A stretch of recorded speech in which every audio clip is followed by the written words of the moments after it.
shivuna mirin wivanga panga haina khanga chima sa duyalu hen kamai chumai da samthang dana iwi mirin di na na shapauka Ramnadida pam arogala kamalai masaminga roksa ringa pa ringa shizanba kapita jipuninga rok jingsa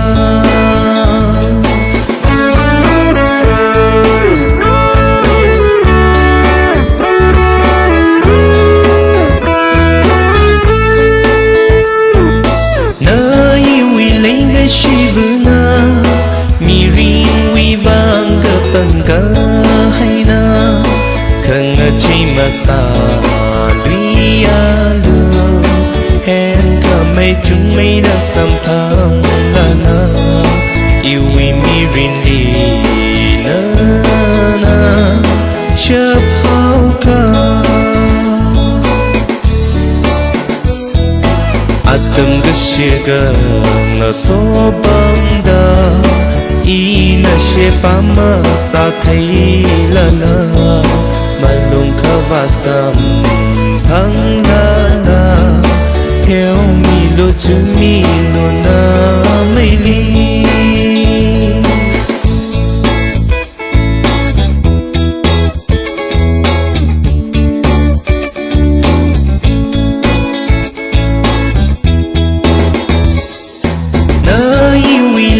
Shivuna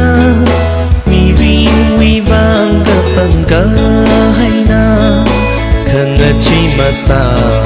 duyalu hen kamai chumai da samphang dana iwi mirin di na na shapauka Nana inga lem di magapam ringa pakika lama samphang nalingan ay may dabam maka ringa shimalay ringa pama na iwilay ga shivuna mirin wivanga panga haina khanga chima sa duyalu hen kamai chumai da samthang